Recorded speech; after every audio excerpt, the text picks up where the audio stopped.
All right. For this assignment, you're going to read or listen to a chunk of a book, okay? And then you have some questions to answer.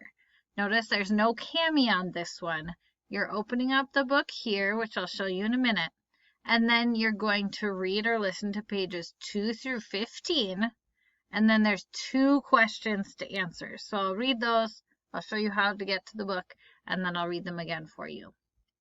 So, how is Arthur, the main character, similar to Robinson Crusoe, the main character of the book he is reading? Look specifically on pages 3, 8, and 10.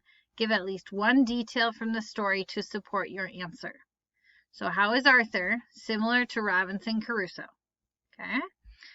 Number 2, what can you infer about Dad based on how he behaves when Arthur reads to his family at night?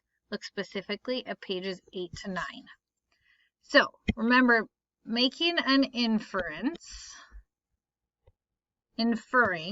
involves taking what the book tells you and combining it with your own knowledge to figure out what is going on. They're not going to necessarily state it directly, but you have to use the clues that they tell you to figure it out.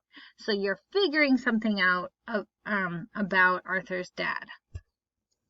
Now let me show you how to get to the story. So you'll click here to open up the book.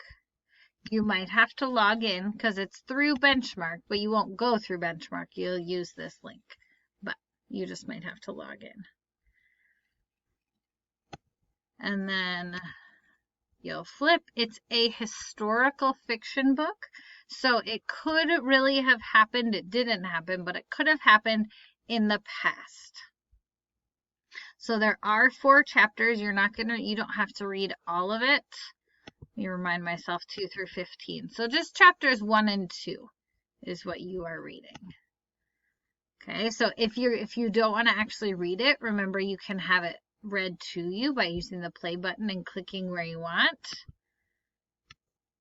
Has some pictures. It is more reading than we've had you do for some other assignments. And then you can stop there. So this will be the last page you'll read. You can keep reading if you want to, but you do not have to. And then remember, it gives you some specific pages you can look at for these 2 questions. How is Arthur similar to Robinson Crusoe, the main character of the book he's reading? Remember to give a detail from the story to support your answer. And then what can you infer about Dad based on how he behaves when Arthur reads to his family at night? So, you'll read that, you'll answer the question, you'll do some thinking about what the story is telling you. Good luck, and let me know if you have any questions at all. I am here to help.